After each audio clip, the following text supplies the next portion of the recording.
Welcome everybody, and also special welcome to all our parties. I'm still seeing the poll in the screen, so maybe it's just me, but maybe we should take that off before we go through for the rest of the hack. But I'll keep talking. So what I want to do is what Matthew basically explained. I want to set the scene a bit, give a little bit of the history on what Circle has been doing with the different cities so far, and how we see that sort of going forward. So if you maybe look a little bit at the big picture. Oh, actually, I can click it away from my own screen, so I think everybody should be fine with the poll. So what you're looking at here is basically one of the graphs from what we call the circular gap report. And once a year, we basically do the analysis, and circularity is roughly around 9%, which means there is a gap of 91% in terms of circularity. And of course, I think I'm a little talking to the audience who knows this pretty well. All the signs are currently on red. We're not heading in the right direction. But at the same time, also, I think with the crisis we're living through, we're sort of in a unique point in time. We have a real opportunity to, when we restart after the pandemic, to do it in a circular way. And I believe the circular economy is sort of a unique way to do that, both maximizing the human well-being, but also living within the planetary boundaries. And, to summarize it real quick, for us, circularity is doing more with less, basically managing all forms of waste out of the system. And, again, cities, of course, are crucial in this. They'll be a large part of the world population living in cities. They're also a big element of pollution. So, of course, if we can tackle and take the unit cities and make those circular, we'll have a big advantage doing that.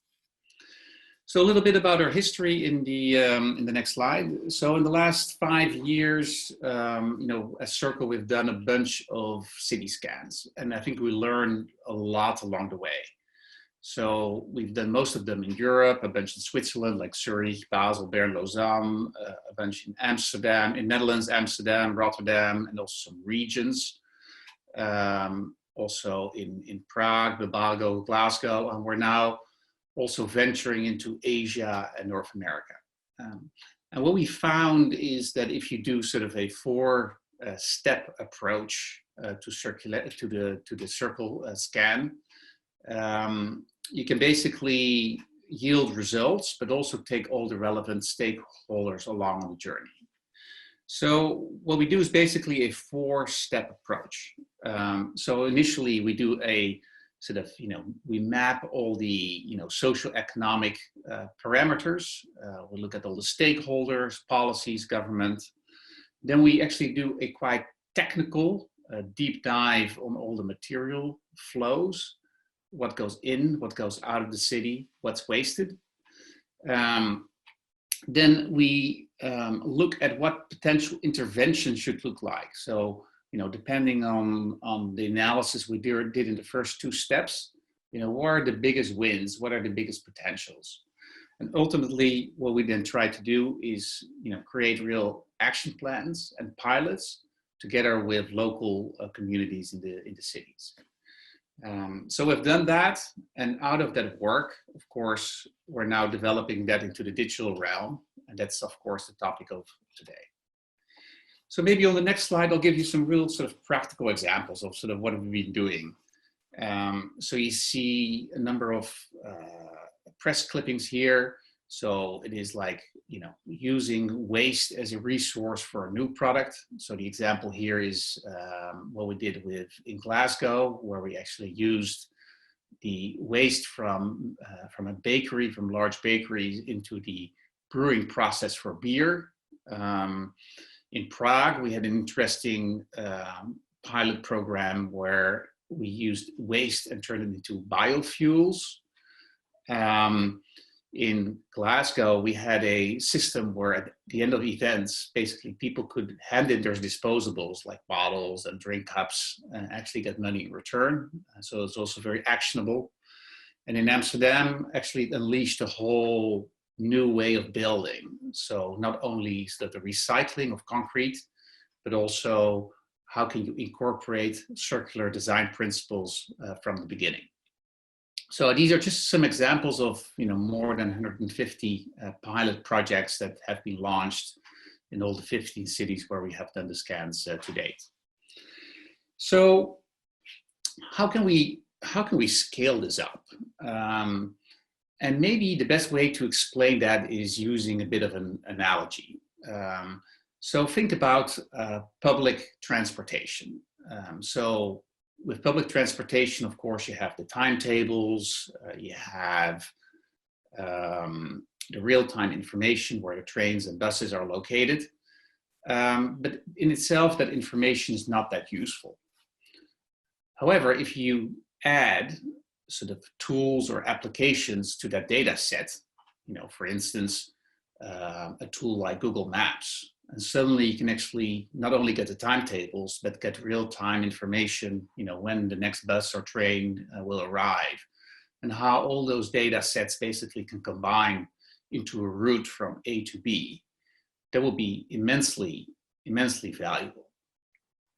But then, just having that application is not alone. You also need the platform.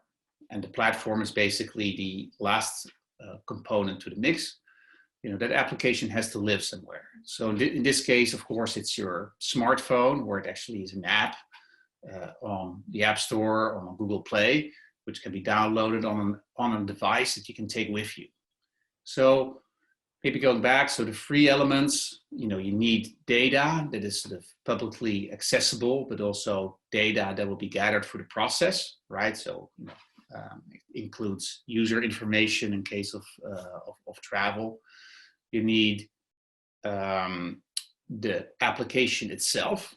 So consider the tool that we're launching today also an application based on quite a limited but a real data set. And then thirdly, you need a platform, because the great thing about a platform is it's not just one app, but we can basically invite all app developers and creative people to start developing on top of the data set that's publicly available. So that brings me to the last slide, which is this is an initiative that we started together with the MAVE Foundation, but also a whole bunch of other partners. And it's of course the vision I described is leveraging all the data to accelerate the transition to a circular economy is a very big one. And we cannot do it alone. That's why we believe it will be critical to get a lot of parties on board to make this big vision a reality. Thank you.